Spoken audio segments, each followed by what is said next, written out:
Broadcasting from the business capital of the world, this is the Podcast Business News Network. Well, summer vacation season is here. If you're looking to do something very different, what about a charter? What about spending some time in a beautiful place where there's wonderful water, mountain views, all of that? San Juan Islands. It's not where you're probably thinking, though, and we're going to dig deeper into that. He's the man behind the charters in this area. Mike Lovell is with us here on the program. Hey, Mike, how you doing? I'm good, Steve. How are you? Thank you. Very well. So San Juan Islands, where are they? The San Juan Islands are a group of islands in the Pacific Northwest. We're not off the coast of Washington, but we're kind of in between Vancouver Island and the coast of Washington. It's a unique, protected little area up here in the Pacific Northwest. I haven't been everywhere there is in the world, but it is, in my experience, one of the more unique places where you have this kind of compact little cruising area that's pretty protected. Vancouver Island is a huge island that is on the coast, so you do get exposure to water and weather and the elements. Most of the islands, well, all of the islands that most of our customers travel in are on the inside of Vancouver Island. So, there's just hundreds of islands with lots of diversity. I mean, you can be in a remote place with no inhabitants on this little island, just mooring balls and hiking trails and that kind of thing, or you can be in a big, huge, 100+ slip marina with a big city. Let's say, for example, the city of Victoria, on Vancouver Island. It's a huge city with lots of opportunities ashore for restaurants and different activities. So that's a couple of things that make it really unique. It's very diverse, it's protected, and then there's just a bunch of different places to visit. That's what strikes me as exceptionally exciting. The fact that many of these islands aren't inhibited. There's nobody there. You're seeing nature in the raw, so to speak. Yes. Wow, that's super exciting. What are some of the things that somebody might see on one of those islands? Well, there's a lot of wildlife. I mean, the orcas are probably the most popular thing for us out here. We have a few pods of orcas. There's a resident pod, and then there's one or two migratory pods that travel through the area. Sea lions, otters, porpoises, all kinds of bird life, tons of bald eagles, and it is the nature and the scenery and the environment is it's just right there. I mean, you'd mentioned, the topography, right, if you will, of the land. There's so many mountains that kind of surround us in this area. So as you're cruising along, off in the distance, you see just amazing picturesque views of mountains and snow, and it is beautiful. It's one of the more beautiful places to travel around by boat, in my opinion. Wow. Well, you've said that you've been around many places around the world, and there's nothing like this. You don't, like, we've been to the Caribbean and we've traveled to Greece and a few different places. I haven't been everywhere, but the thing I think that probably sets us apart, as opposed to a lot of these other places, is you can go from one night to the next, right, and be in a completely different place. So say you're in Victoria with hundreds of hotels, restaurants, and all kinds of activities to do ashore one night, and then with 2 hours of running the boat. You don't have to run the boat all day to get to the next place. You can go for 2 hours and you're in one of these places where you're talking about, this little uninhabited island where you're on a mooring buoy and it's remote. There aren't any other people around, or very few other people around for the most part. Wow.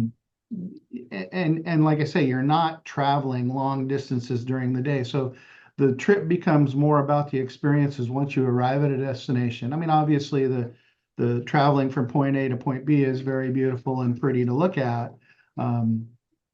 but yeah, it really is a lot about the destinations and the diversity. You have so many yachts and boats available in, I mean, Yes, I'm still scrolling. yes. There's so many there. We Uh, have we have something in the neighborhood of around 70 boats right now. Um, all of our boats are privately owned, so we get a real kind of diverse fleet of different types and styles of boats. It is, we are dependent upon what an individual boat owner wants to bring to us. There are obviously styles and types of boats that do better in charter, depending on the layout of the boat or, the brand of the boat. Name recognition is important.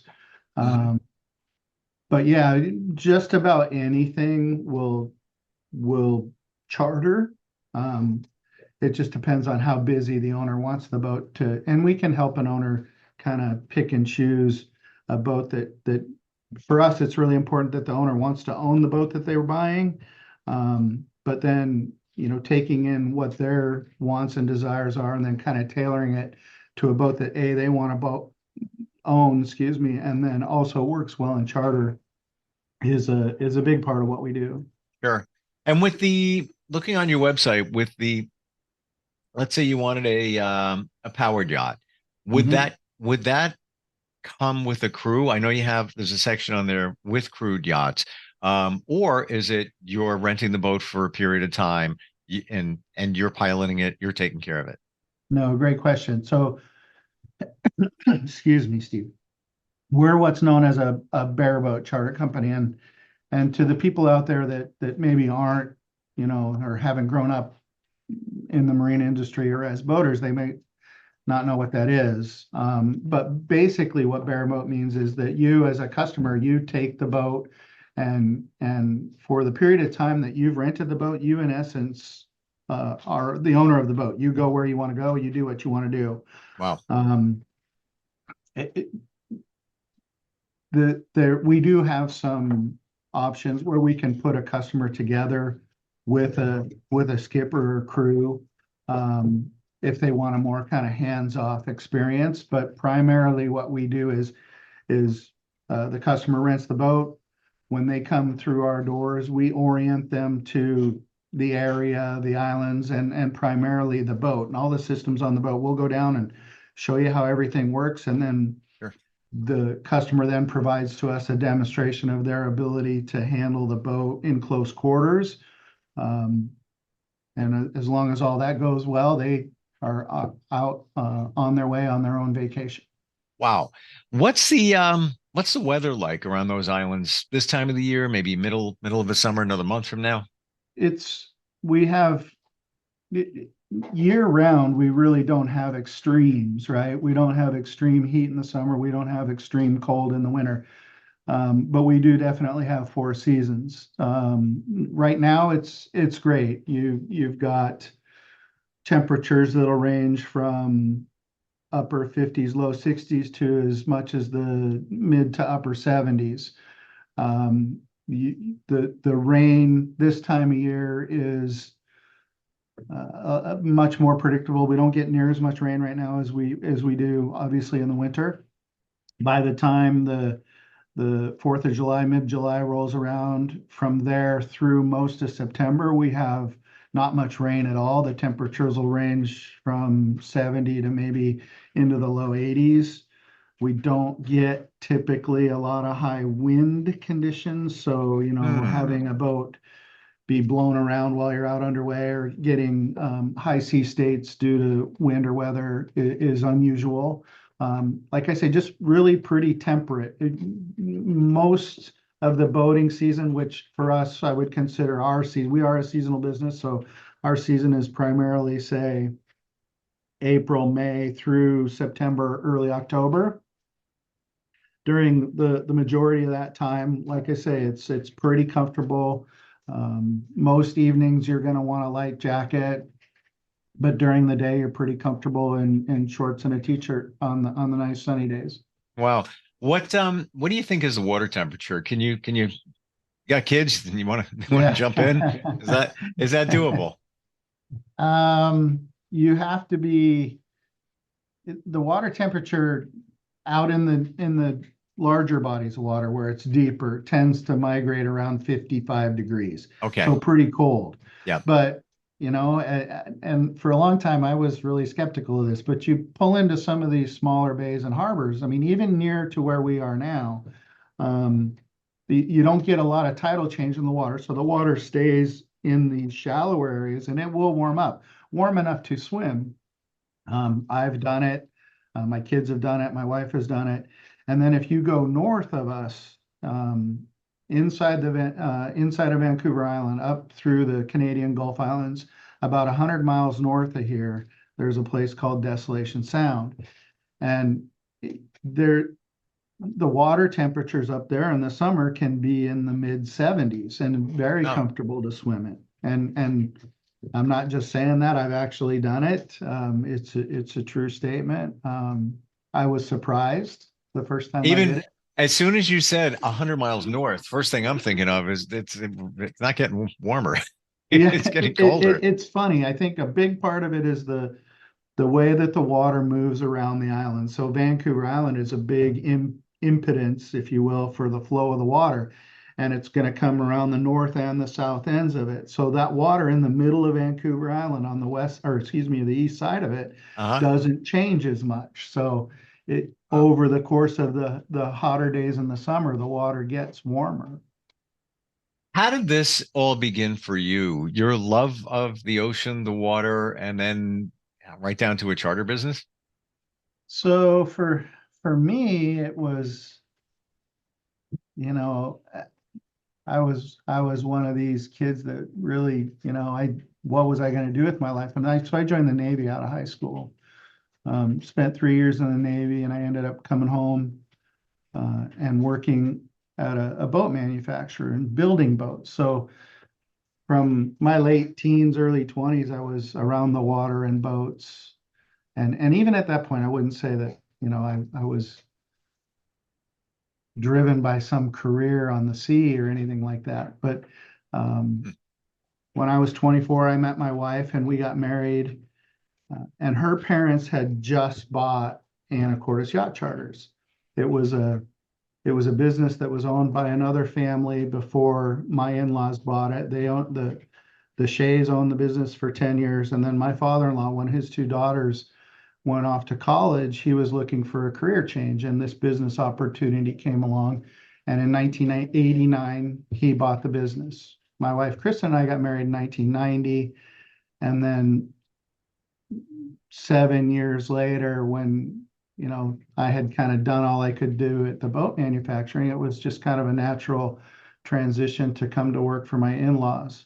There was some hesitation maybe early on. I mean, they didn't know me all that well. I didn't know them all that well. But Sure. in all honesty, when I did come to work here, it was one of the more positive experiences for me. I mean, my father-in-law was a wonderful mentor to me. Just being able to kind of start at the bottom and watch the way he ran the business and learn from him for many, many years was tremendous for me. And then in 2005, my wife, when her parents decided that they were going to start to think about retiring, we started the process of buying the business from them in 2005. Wow. Yeah. So, and my wife Kristen grew up in this area with her parents, and they would go on very different boats than we charter here, smaller stuff, but they would go on boating vacations every summer up to Desolation Sound and all that. So it's definitely, growing up in this area, you're surrounded, or not surrounded necessarily, but you're very near the water. And I was born and raised in Bellingham and been around the water all my life. So, I guess it just kind of happens by osmosis. You Hmm. recognize that anytime you spend away from the water, you feel like something's missing. Wow. Yeah, and I could imagine that when it's in your blood. You've Yeah. grown up with it. I'm looking at a map here. The San Juan Islands are right on the Canadian border. They are. Like the line is in between in the water. Yes. Wow, Yes. I had no idea. Yeah, no, it's interesting. It is very interesting. So, like, if you're looking at that map, where we are in Anacortes to the Sure. southern tip of Vancouver Island, there where the city of Victoria is, that's 38 nautical miles. So it's not that far. I mean, on a boat that does 10 knots, you're 3.5, 4 hours to get to Victoria and be in a completely different country. Which begs the question, okay, how hard is it to get through the border and clear customs and all that stuff? That was the next question. Um, Pretty simple, really. There are border or customs clearance points of entry in most of the major harbors in the Gulf Islands, especially the ones nearest to the U.S. So you just visit the point of entry, you call in, and they will either typically clear you in over the phone. In very rare cases, they'll have a customs agent come down and do a quick interview with you. It's not a lot different than traveling through the border by car. Sure. It is a pretty smooth process. There's, very little that you really need to know in terms of what you can't bring with you and all those kind of things we go over with folks before they leave. But yeah, it's right there. And so if there are 250 some islands in the San Juan Islands at high tide and 300 to 400 at low tide. Same thing in Canada, you basically can double that into the Gulf Islands, that little string of islands that travels from the south to the north up the inside of Vancouver Island. There are just that many more places to go and visit. And there are some amazing spots and beautiful places to visit up in the Canadian Gulf Islands as well. I'm looking at a Google Earth photograph of the islands, and at first they didn't look like islands because I guess from the satellite imagery, they're seeing just one big mass because Mhm. they probably don't go down that deep, like you said, with high tide and low tide. But as I look closer, there's you've got things like Morgan State Park, Orca Island, Deep Harbor, Shaw Island. So those are all the islands. This one Yeah. big mass that make it up. Wow, wow, that's So from Anacortes, there's ferry service to most, well, not most, to the biggest of the islands. So there's a ferry that runs from Anacortes and it'll stop at Shaw Island, Orcas Island, yep. San Juan Island. I'm missing one, Lopez Island. So you can get by ferry to the 4 or 5 biggest islands. But for us, we're kind of we're the last kind of jumping off point by land to maybe get in a boat and then go out on your own and explore all these amazing places. Wow. And yeah, I'm looking at them now, and you can see there's a couple of marinas here and there when you get over, like Lopez Island has a resort and marina. Um, but in Friday terms, Harbor on San Juan Island has a large marina. Roach Harbor on San Juan Island has a large marina sure. um, with, lots of amenities, if you will, ashore, to reprovision, like if you need to restock on food or grocery, that kind of thing, you can do that in either of those two places. And like Blakely Island, there's a small little marina in there with just kind of a little shop ashore, and you can buy ice cream, that kind of thing. Um, Rosario Resort up in East Sound is a pretty popular destination. They've got what I would say is a medium-sized marina there with a very nice hotel, restaurant, resort there, Hmm. an outdoor pool. Yeah, it's one of our favorite places. Wow. I had no idea, Mike, this existed. Yeah, it's amazing to me in all the years, 30-ish years or whatever it's been, I still talk to people at trade shows or whatever that either A, didn't know that there were opportunities out there that they could rent a boat by themselves and be in charge of their own vacation on the water, or B, didn't know that the San Juan Islands existed. Especially, we used to do the Annapolis Boat Show for a lot of years prior to COVID, and you'd talk to so many people out there that thought we were in Puerto Rico. Yes. Because San Juan, Puerto Rico, right? Yep. So yeah, it's shocking to me at times how there's still this education process going on with people about our area and the opportunity to rent a boat and have an amazing vacation. And I'm even looking here at the weather, later this week it'll hit 70. Yep. Yeah. Yeah. And we're still earlier in the season. I mean, we get in the middle of July, like you said, probably hitting 75-ish. So it depends on the Absolutely. day. Yeah.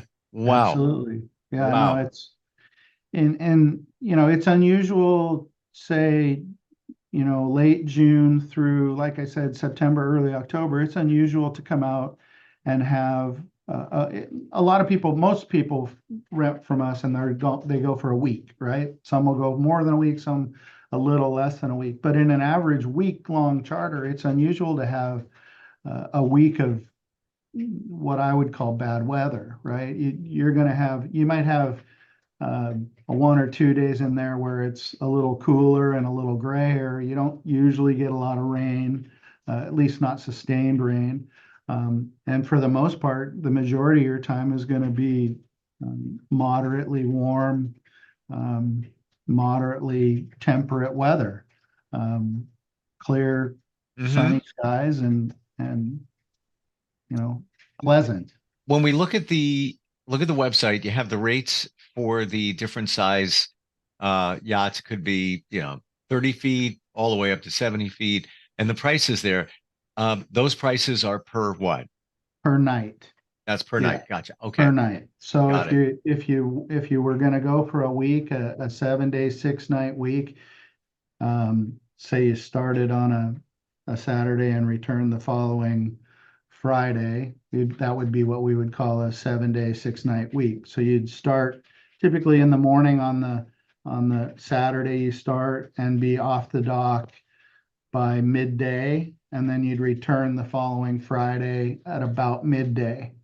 Um, yeah, Yeah. and when you come back, you just refuel the boat, offload your gear, and then we're the cleaning and turnaround of the boat. We're gonna take care of all that stuff. And some beautiful boats, all different types, all different styles, different sizes, and that's I'm just looking at the powered, and then you have the sailing catamarans. Didn't even get into that. Wow. Yeah, yeah. Wow. It's if you looking at our website, you'll see that there are more power boats than sailboats. We're always looking to grow the fleet, and we would love to have more sailboats. I think just over the years, it's become, in our busier time of the year, the July, August, September timeframe, you tend to have, because like I've said several times now, the weather is fairly mild, right? Moderate. You Mm, don't get a lot of high sustainable winds. And then you look at, like you've done, the Google image of the islands itself. You can see if the wind was blowing through all those islands, the land masses are going to do some funky stuff with the wind. sure. So sailing in our area can be a little bit more challenging, right? You to find more sustainable winds and have, a 3-4 hour sail like you would in some other more popular sailing destinations of the world. That's why I think a lot of what you see on our website with all the power boats is a result of. Yeah. I'm even It's looking kind of at become trawler country. the crude yachts, and this one 70-foot vessel sleeps nine. So you get a couple of families together, you pool your financial resources. Whoa. Absolutely. what a, Yeah. what a getaway. And Yeah, no, it's amazing. We've been blessed over the years to be able to take a trip or two on some of these boats, and it is just amazing. It's great. It's great rolling into a marina, and there's, people like Victoria and all that. And you get to go to another country. Cool. Yep. Check mark Yep. there. But at the same time, a few hours later, you're on an island in the middle of nowhere. And, you're not going to find garbage, debris, people, there's something to be said there. Mike, what's the website? How do we contact you? So the website is www.ayc.com. Our toll-free number is 800-233-3004. You can email me at mike.lovell@ayc.com, or the general inbox for the business is info@ayc.com. Thank you so much for being here today, and also bringing this amazing area to our attention that this even exists. I had no idea. And first one, when I saw San Juan Islands, I'm like, was thinking Puerto Rico. I had no idea this exists up there. So appreciate it. And thank you. Thank you again for being here. Yeah, you're so welcome, Steve. You have to come visit us. Would love to. I've never been on the West Coast, California, quick hits there, but never up, Seattle way. So it's a beautiful part of the country, and I think you would really enjoy your time here. So if you get a chance, come, look me up, and we'll put something together for you. Would love to. Thank you so much. All right, you're welcome. We'll be right back. Are you looking for even more of the podcasts and hosts that you love? The Podcast Business News Network is proud to announce that you now have even more ways to listen live. Check out the MyTuner Radio, online radio box, and Simple Radio apps on iOS and Android, or find us online. Search for Business News Network on mytuner-radio.com, or search Podcast Business News Network on streama.com and onlineradiobox.com/US. Take your podcast on the go and don't miss a minute of the action.